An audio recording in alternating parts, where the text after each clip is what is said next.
Tulsi Gabbard ametangaza kuwa atajiuzulu rasmi nafasi yake ya mkurugenzi wa ujasusi wa taifa wa Marekani mwishoni mwa mwezi Juni baada ya mumewe kugundulika na saratani adimu ya mifupa.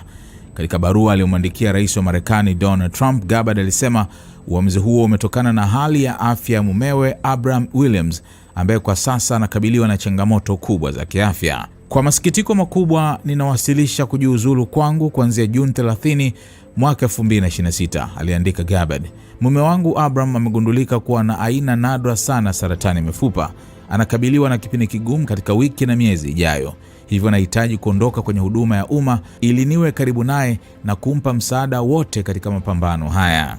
Trump alimpongeza Gabbard mara baada ya tangazo hilo na kuthibitisha kuwa naibu mkuu wa ujasusi wa taifa Aaron Lucas atachukua nafasi hiyo kwa muda kama kaimu mkurugenzi.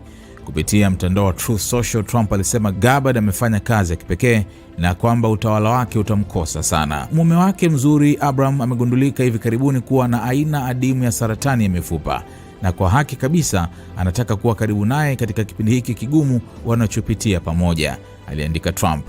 Katika barua yake, Gabbard amesema hawezi kumwacha mumewe akabiliane na hali hiyo peke yake.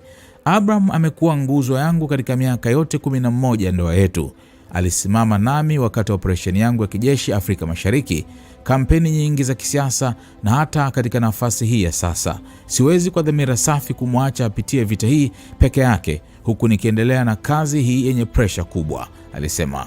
Kujiuzulu kwa Gabbard kunakuja baada ya miezi kadhaa ya taarifa zinazokinzana ndani ya White House, hasa kuhusu msimamo wa Marekani kwenye vita dhidi ya Iran, hali iliyokuwa ikitajwa kumweka katika mvutano na baadhi ya viongozi wa utawala wa Trump.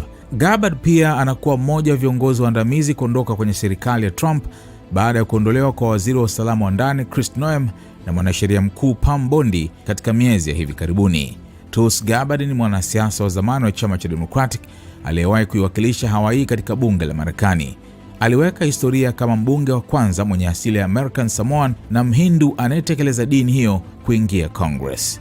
Aliwania urais mwaka 2020 kupitia Democratic kabla kukihama chama hicho mwaka 2022 na baadaye kumuunga mkono Trump katika uchaguzi wa mwaka 2024. Baadaye alijiunga rasmi na Republican na kuwa sehemu ya timu ya mpito ya Trump katika kuteuliwa kuongoza idara ya ujasusi inayosimamia mashirika 18 ya intelijensia nchini Marekani.